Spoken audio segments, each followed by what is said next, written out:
What's up guys? Welcome sa episode 15 ng The Vessel series. So here, I document my bodybuilding prep and now currently 9 weeks out tayo sa first show ko this season.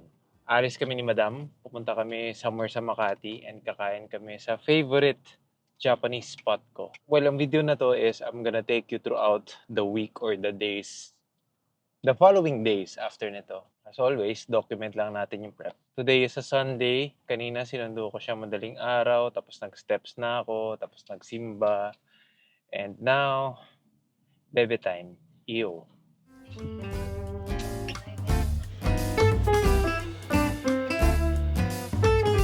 Babe.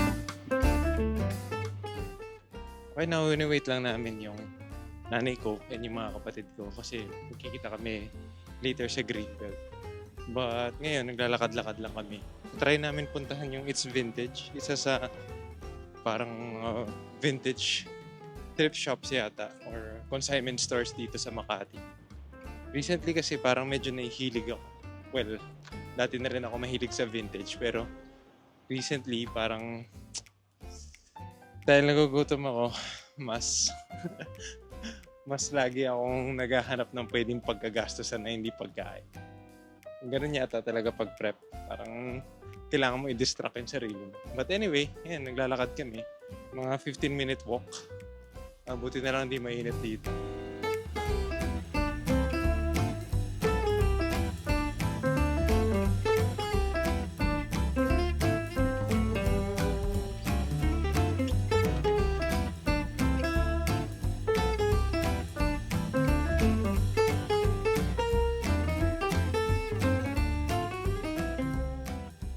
Okay guys, change of plans. Medyo pagod na yung mga kasama ko. Well, ako rin pagod na. Kaya hindi na kami tumuloy dun sa Manmaru, yung restaurant na dapat kakainan namin. So, sadly, ako lang mag-isa kasi kumain sila sa ibang lugar. Andito ako ngayon sa Nikkei Robata kasi para madali, sashimi na lang tsaka plain rice. Ako lang mag-isa kahit si Paula, pinasama ko na sa kanila. So yun, meron akong trusty food scale. Kaka-place ko lang ng order. Simple lang. Tuna sashimi and plain rice. Fun. Alright, dito na yung food. Pati na natin to.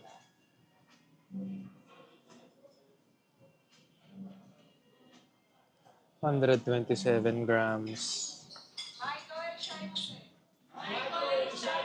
Tapos rice, 150 lang.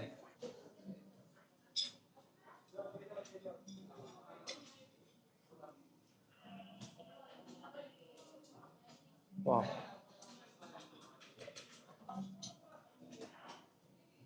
Sakto, 150. Ay. Paano ba yan guys? Itadakimasu.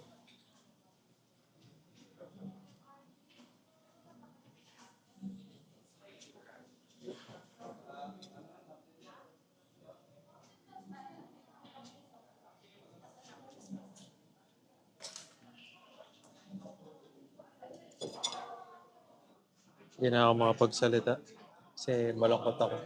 Kumakain ako mag-isa habang pamilya ko kumakain sa ibang restaurant.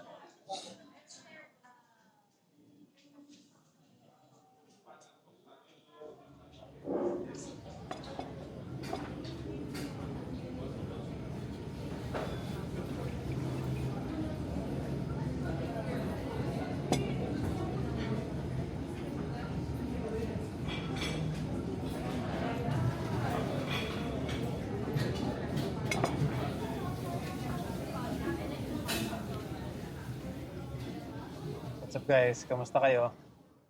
So it's been a week since hinawakan ko or humawak ako ng mga camera. Reason being, sobrang tough talaga ng last week. Parang, I guess, toughest week ng prep so far.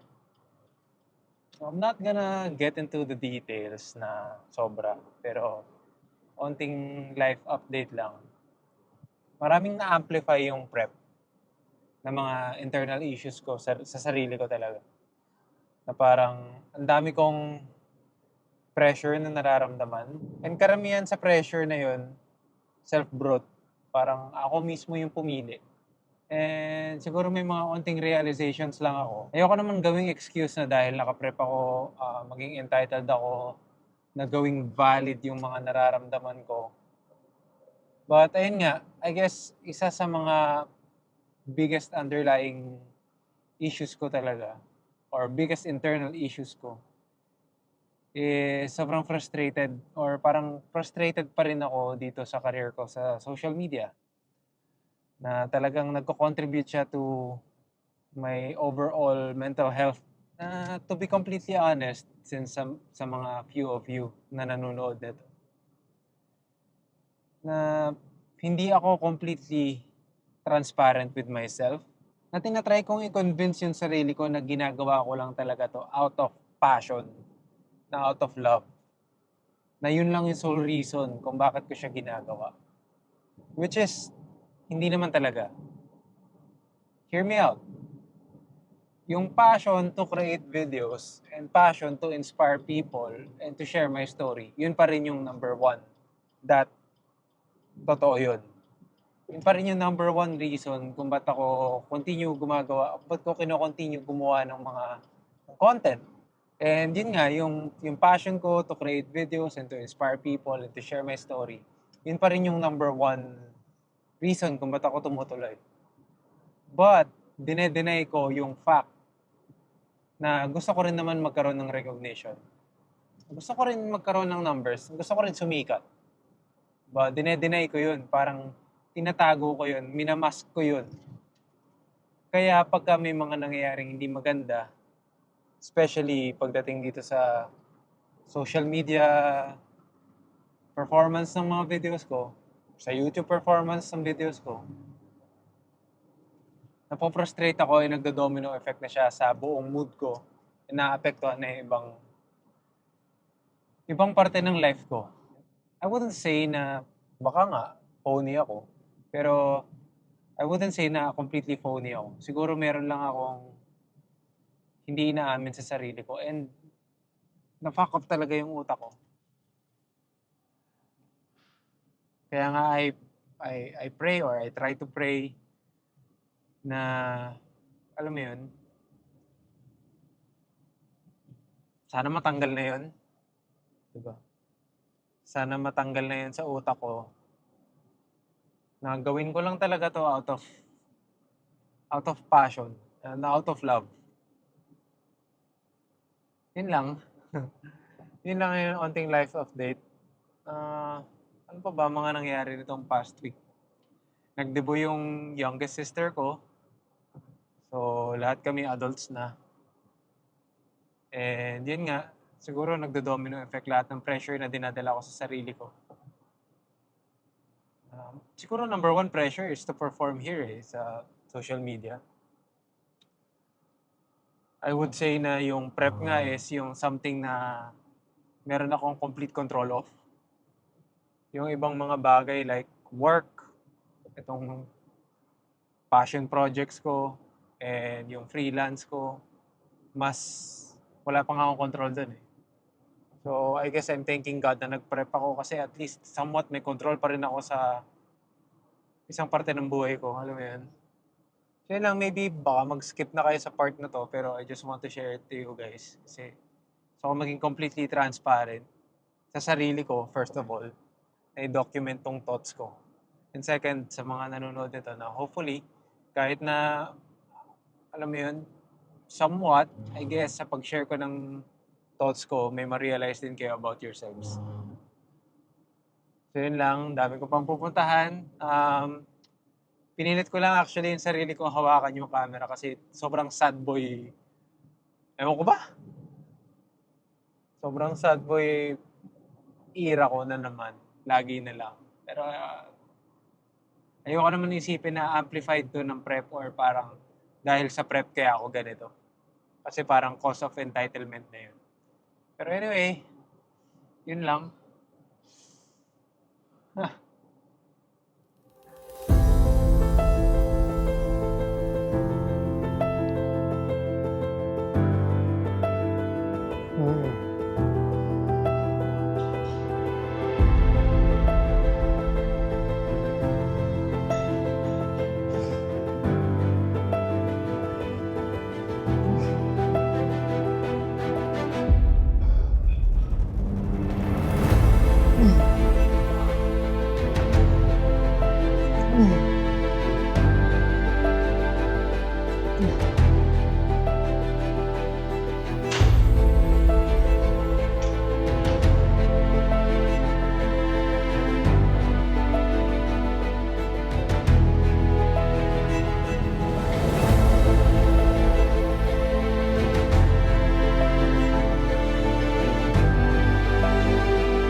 Okay, quick physique update. Ibang camera ang gamit ko today, so keep that in mind. Medyo wide yung angle na to. Wait, ayusin natin.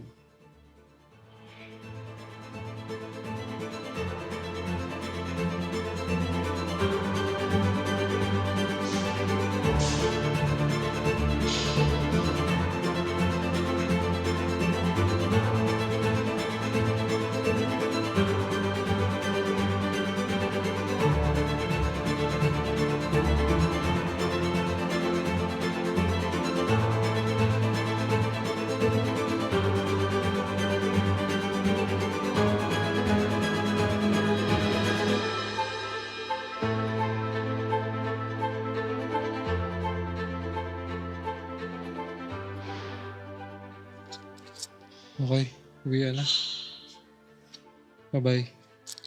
See you at home. Okay guys, I'm gonna end the video right here. I hope nag-enjoy kayo kahit na medyo all over the place. But yeah, as of now, under 8 weeks out sa first show. So, hindi ko alam ano ang feel ko. But anyway, see you sa next video. I guess yun lang. See you and don't forget to follow your passion. Bye.